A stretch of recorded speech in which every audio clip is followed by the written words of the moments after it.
Hello दोस्तों, welcome to my YouTube channel daily शिक्षा। दोस्तों आज मैं तुम्हें धातु और अधातु को याद करने की सबसे बेहतरीन ट्रिक बताने वाला हूं, है ना।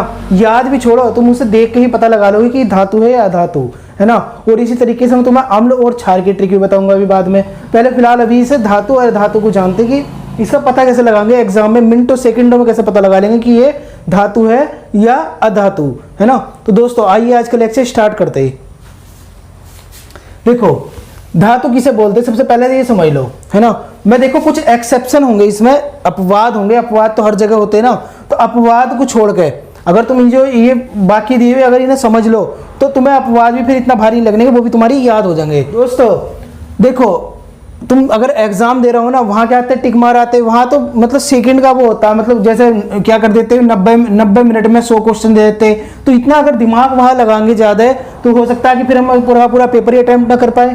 तो ऐसा हम क्या करें कि इसे मतलब एकदम से याद हो जाए, एकदम समझ में आ जाए। तो इसे मैं तुम्हें याद करने की सबसे बेहतरीन ट्रिक आज बता रहा हूँ। एकदम इसे पहचान लोगे, दिमाग नहीं लगाना, बस देखना है और तुम इसे पहचान जाओगे। कैसे, देखो वे तत्व जिनके बाद में यम आता, जिनके बाद में यम आता, जिनके बाद में यम आता, बस दिमाग में एक छोटी सी बात बैठा लो। जिनके बाद में यम आता वे क्या होते हैं, सारे धातु होते हैं। क्या होते हैं, धातु। जैसे क्या है, लिथियम, यम आ रहा तो क्या हो गया, धातु है धातु, तो ये हो गया धातु, है ना। ऐसे एग्जाम में देख के पूछ लेता ना, एक तरीके से ऐसे दे देगा, नियोन दे देगा और इसमें से कोई सा ऑप्शन दे देगा, पूछ लेगा बताओ ये धातु है या अधातु, है ना। तो इस तरीके से पूछ सकता है वो। जैसे नियोन दे दिया और ऑर्गन दे दिया, ऑर्गन क्रिप्टॉन दे दिया। मैं तुम्हें बता रहा हूँ क्वेश्चन कैसे बनते हैं। और एक दे दिया कौन सा, लिथियम। अब वो तुमसे ये पूछ लेगा, मालूम कर लेगा, बताओ कि इसमें से धातु कौन सा, है ना। अगर तुम्हारी याद करा होगा तुमने तो लगा दोगे निशान। अगर तुमने याद नहीं करा होगा तो कैसे निशान लगाओगे, है ना। तो इसलिए मैं तुम्हें पहले बता रहा हूं कि अगर तुम इसे ट्रिक को समझ लो तो तुम्हें याद करने की जरूरत नहीं पड़ने की। भाई यम देख लो जिसके पीछे आ रहा है, यम तो क्या हो गया, धातु। बेरिलियम धातु, यम मतलब सोडियम धातु, मैग्नीशियम ये भी धातु, है ना। एल्युमिनियम यम आ रहा है ये सारा, तो ये भी धातु हो गया। पोटेशियम ये भी धातु, कैल्शियम ये भी धातु और स्कैंडियम ये भी क्या हो गया, धातु।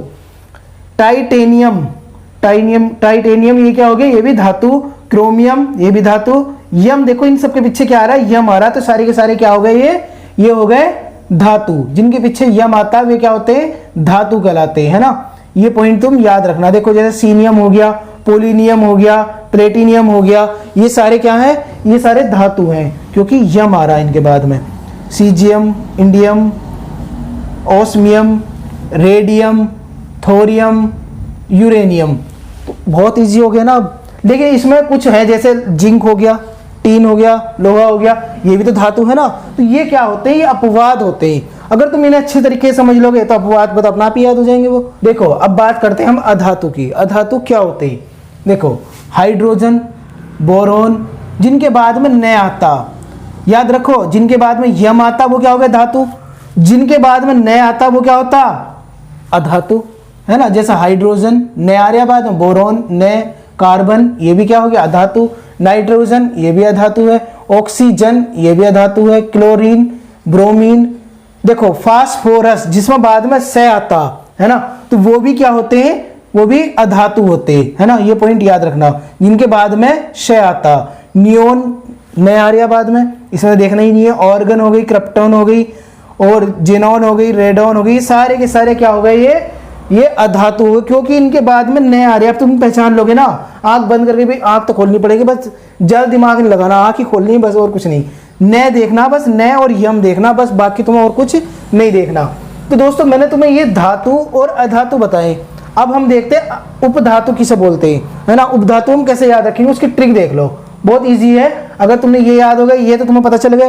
अब उपधातु को एक छोटी सी याद करने की ट्रिक देख लो, क्योंकि सात उपधातु होते हैं मुख्य जो होते हैं। अभी उपधातु को समझने से पहले एक मिनट ये और समझ लो कि ये हीलियम है ना। इसके बाद में यम आ रहा, ये तो अधातु होनी चाहिए थी, लेकिन ये क्या है, ये धातु होनी चाहिए थी, लेकिन ये क्या है, अधातु है। तो इसके बारे में थोड़ा सा याद रखना। मैं बता रहा ना, हर जगह अपवाद होते हैं, है ना। केमिस्ट्री पूरी अपवाद से भरी पड़ी है, एक्सेप्शन से भरी पड़ी। कुछ बेसिक तुम ये याद रख लो, ये याद कर लो। अगर तुम इस तरीके से इन्हें समझ लो, इन्हें याद कर लो, एक 2-3 बार इन्हें अपनी आंखों के आगे से निकाल लो, तो ये फिर तुम भूलने वाले नहीं हो, फिर तुम गलत नहीं करने के एग्जाम में, ये मेरी गारंटी। ये एक पॉइंट ये है कि तुम इसके अपवाद याद कर लो, फिर तो तुमसे ये भी हो जाएंगे, है ना। तो या तो तुम अपवाद याद कर लो या फिर तुम इन्हें याद कर लो, जो तुम्हें इजी लगता हो वो याद कर लो। तो अब हम जानते हैं उपधातु को याद करने की ट्रिक, धातु, अधातु, और बात करते हैं उपधातु। देखो दोस्तों, ABC आज पोलिटी पढ़ेगा, है ना, इससे बेहतरीन ट्रिक नहीं मिलेगी। ABC आज पोलिटी पढ़ेगा, कैसे पहचानेंगे, धातु या उपधातु या धातु। ये तो ABC, अगर तुम्हें ये ट्रिक याद है एकदम लगा दोगे इस पे। A से एंटीमनी, B से बोरोन और C से सिलिकॉन, ये और आ से आर्सेनिक, जैसे जर्मेनियम, पो से पोलिटी, देखो पोली से पोलोनियम हो गया ये, है ना, टी से टेल्यूरियम। तो ये 7 1 2 3 4 5 6 7 ये तत्व ऐसे जो क्या है, उपधातु कहलाते हैं। लेकिन आजकल तुम पता एक वो तत्व हो रहा है ये एस्टेटिन, इसे अभी मतभेद है, जो साइंटिस्ट हैं उनके बीच में मतभेद है कि ये धातु है, अधातु है, उपधातु है। इसे अधिकांश अभी भी उपधातु ही माना जाता है एस्टेटिन को। तो ये ट्रिक तुम याद कर लो, इनके ये तत्व एक बार याद कर लो, तो फिर तुम्हारे पास यही बचेंगे, धातु, अधातु। दोस्तों, हमने धातु समझ लिए, अधातु समझ लिए, अब हम बात करते हैं, अब उपधातु भी हमने समझ लिए कि कौन कौन से होते हैं, याद करने की ट्रिक क्या है। अब हम देखते हैं कि हम ये कैसे पता लगाएं कि अम्ल है या क्षार है, ये कैसे पता लगाएंगे हम, है ना। देखो, जिनके शुरुआत में ही हाइड्रोजन होता है ना, जैसे क्या है HCl, है ना, HCl, ये क्या हो गया, जिसके शुरुआत में ही हाइड्रोजन होता वो क्या होंगे, सारे क्या होंगे, अम्ल होंगे। क्या होंगे, अम्ल होंगे। जिनके शुरुआत में ही, पॉइंट ये दिमाग में बैठा लेना। अभी तक मैंने इनकी जो धातु उपधातु समझाए तो इनमें क्या मैंने बाद की चीजें दिखा रहा था, अब मैं यहाँ पे शुरुआत की चीजें दिखा रहा हूं कि जिनकी शुरुआत में वे तत्व, वे कंपाउंड जिनके शुरुआत में ही हाइड्रोजन बॉन्ड होता है, हाइड्रोजन होता है, H होता, वे क्या होंगे, सारे के सारे क्या होंगे, अम्ल होंगे। क्या होंगे, अम्ल, यानी कि एसिड कहलाते हैं। तो ये पॉइंट तुम्हारे दिमाग में बैठ गया। अब ये मान लो उसने क्या एग्जाम में क्या दे दिया, हाइड्रोक्लोरिक अम्ल, हाइड्रोक्लोरिक अम्ल। तो इसे तुम इस तरीके से समझ सकते हो, हाइड्रो से क्या हो गया, हाइड्रोजन, है ना। तो इस तरीके से तुम इसे समझ सकते हो, हाइड्रो से हाइड्रोजन, यानी कि इसमें H लगा हुआ है। क्या लगा हुआ है, H लगा हुआ है, और H अगर लग रहा है तो क्या हो गया, ये अम्ल हो गया। लेकिन जैसे ये हो गया सल्फ्यूरिक अम्ल है, इसमें तो कहीं नहीं लग रहा, सल्फ्यूरिक अम्ल, है ना, तो इसमें तो कहीं नहीं लग रहा, कहीं पे भी ना हाइड्रो आ रहा है, पता ही नहीं चल रहा इसमें। तो देखो दोस्तों, अगर तुम्हें तत्वों के नाम याद है ना, तत्वों के मैं अभी कुछ बाद में लिखूंगा, उसमें तुम देख लेना, तत्वों के नाम याद है और उनकी हिंदी में जब उन्हें बोलते वो याद है, तो तुम अम्ल और क्षार की पहचान एकदम कर लोगे, है ना। इतना तो तुमसे बनता ही, इंटर तुमने पास कर ही लिया, या तुम इंटर में भी हो तो भी इतनी चीजें तुम्हें याद होनी चाहिए, क्योंकि तुम अगर वहाँ केमिकल रिएक्शन भी करते होंगे तो इन चीजों की जरूरत पड़ती होगी, है ना। तो एक पॉइंट तो ये हो गया याद करने का, अम्ल क्या होते हैं, अम्ल क्या होते हैं बताया मैंने, जिनके शुरुआत में हाइड्रोजन होता। एक पॉइंट तो ये हो गया।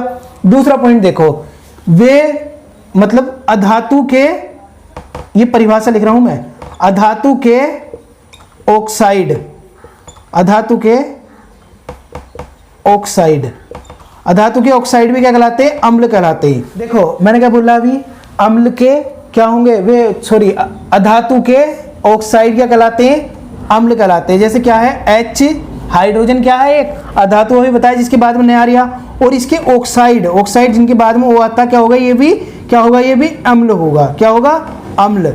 और देख लो एक एग्जांपल और देखो, N, नाइट्रोजन, हमने यहाँ से नाइट्रोजन उठाया, N, है ना, NO2, ये क्या हो गया, ये भी अम्ल है, क्योंकि मैंने ये बताया वे अधातु, यानी कि अधातु के ऑक्साइड क्या कहलाते हैं, अम्ल कहलाते हैं, है ना।